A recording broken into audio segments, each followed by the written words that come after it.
Tim, how definite is this?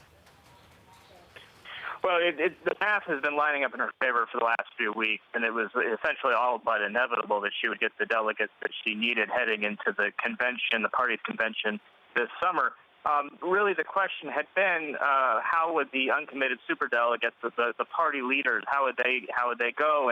And Senator Sanders had been arguing that if he won the definitive victory in California primary, which is tomorrow, that perhaps he could persuade some of those undecided his way.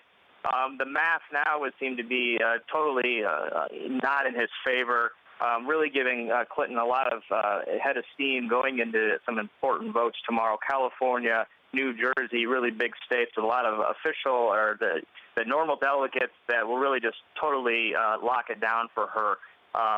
So really, even today, she'd been talking about on the trail about being asked about the historic nature of what she was on the cusp of achieving, the first woman to receive her party's nomination for the president of the United States. And she said she was focused on winning California.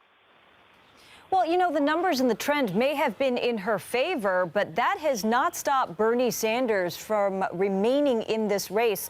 What does this now mean for him?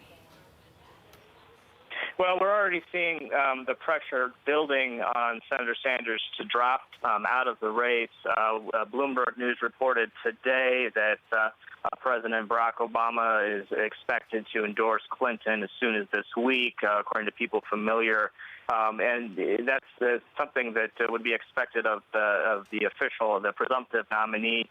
We've seen other Democratic Party leaders come out in support of Clinton, putting pressure for Senator Sanders to drop out. Clinton, on her behalf, however, has been kind of understanding, saying that essentially her camp is saying that Sanders can go the distance, go through all of the states as she did when she ran in 2008 and lost against Obama, even though Obama had enough of the math to win. Asked today, she said she wasn't turning to that thought yet, that she was going to let it play out in California. But as soon as the voting is done tomorrow, you can assume that the pressure will be very intense for Sanders to drop out.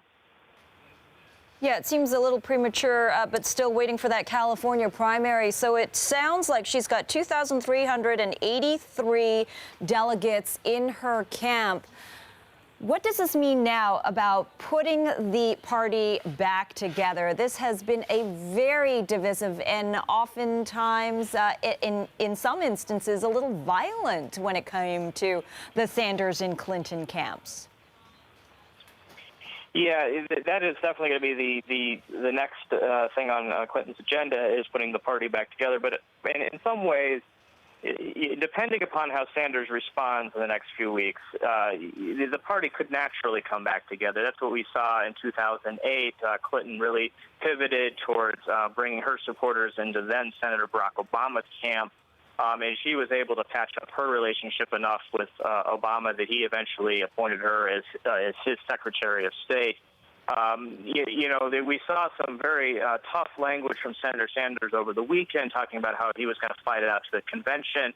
Today, however, he had a press conference and maybe a little bit of a softening of that language, maybe not as hard, but we really will be looking for his language tomorrow night after the votes and kind of the next few days to kind of tell where he's going, where his mind is.